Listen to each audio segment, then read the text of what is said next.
Sometimes life doesn't take you where you think it will. That's exactly how I felt when Lucas and I decided to have a child together. It sounds strange, I know, but trust me, sometimes the best decisions are the ones you don't see coming. We were living in a little village called Falkenheim, nestled in the Bavarian Alps in Germany, the kind of place where the church bells chimed every hour and the smell of freshly baked pretzels filled the air. It was quiet, picturesque, and perfect for raising a family. But my life hadn't exactly followed the traditional path. Lucas was my best friend, a charming, witty man who could make anyone laugh, but whose heart belonged to a different kind of love. He was openly gay and unapologetically himself. We'd been through everything together, heartbreaks, successes, and those endless nights talking over glasses of Riesling. One evening, while we sat on the balcony of my small cottage, watching the sun dip below the mountains, Lucas said something that would change everything. "Eva," he began, swirling the wine in his glass. "What if we had a baby?" I blinked at him, certain I hadn't heard him right. "What?" He grinned, that mischievous look I knew so well lighting up his face. "I'm serious. You want a child." "I want a child. Why not?" At first, I laughed, but the more I thought about it, the more it made sense. We were in our mid-30s, we had a bond that felt unbreakable, and we both had the means to provide a child with a stable and loving home. After months of planning and many late-night discussions, we decided to go for it. When our son, Emil, arrived, everything changed. He was perfect, our little miracle. Suddenly, Falkenheim wasn't just a quiet village anymore. It was the backdrop of the story we were writing together. Life with Emil was joyful chaos. There were sleepless nights, messy diaper changes, and more than a few moments where Lucas and I looked at each other and wondered what we'd gotten ourselves into.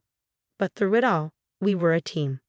Lucas was a natural father, doting on Emil in ways I hadn't expected. He sang him lullabies in his deep, melodic voice and taught him how to laugh at life's little quirks. But as Emil grew, so did the complications. The village was small, and everyone had an opinion. Some couldn't understand our unconventional family. Others whispered behind our backs, their voices carrying through the cobblestone streets like echoes in the mountains.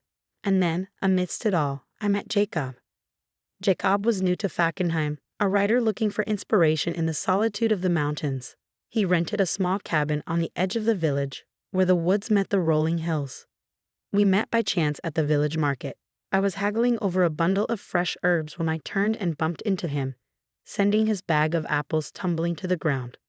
"I'm so sorry," I said, flustered. He laughed, kneeling to pick up the apples. "It's fine. At least they're not eggs." There was an ease about him, a quiet confidence that drew me in. Over time, we began to cross paths more often at the market, the bakery, or during evening walks by the lake. Slowly, our conversations deepened, and I felt something I hadn't expected, a spark. As my connection with Jacob grew, my relationship with Lucas began to strain. He noticed the changes before I even said anything. "You've been distracted lately," he said one evening as we prepared Emil's dinner. I hesitated, unsure how to explain. "I've been spending time with Jacob. He's different." Lucas's face fell.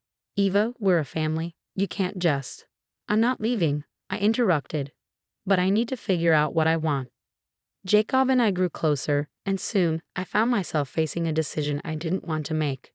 Jacob wanted me to leave Falkenheim, to move to Munich with Emil and start a new life with him. But leaving meant breaking the family Lucas and I had built together. It meant taking Emil away from the only home he'd ever known, and from Lucas, who loved him as much as I did. One evening, as I stood at the edge of the lake, staring at the moon's reflection on the water, Lucas found me. "You're really thinking about leaving, aren't you?" he asked softly. I nodded, tears welling in my eyes.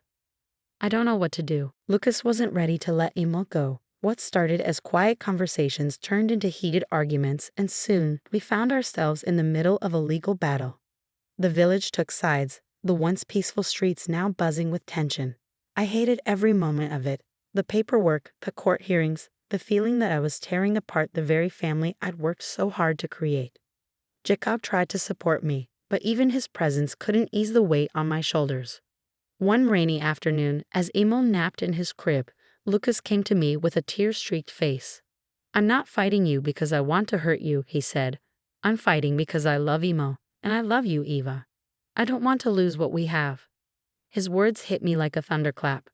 I realized I couldn't keep living in two worlds. I had to choose, not just for myself, but for Inmo. The next morning, I called Jacob. "I can't leave," I said, my voice trembling. "My place is here, with Lucas and Emo." He was hurt, but he understood. Lucas and I worked to mend our relationship, not as romantic partners, but as co-parents and best friends. Emil thrived in the love we poured into him, and slowly, life in Falkenheim began to feel normal again.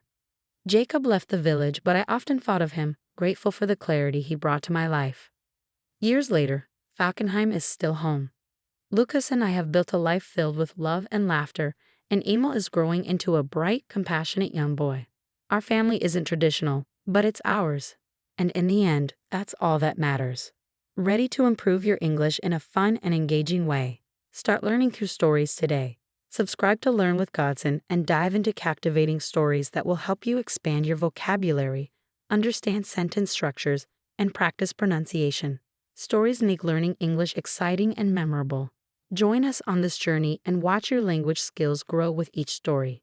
The voiceover in this video is given by Learn with Godson. Copying or re-uploading is prohibited.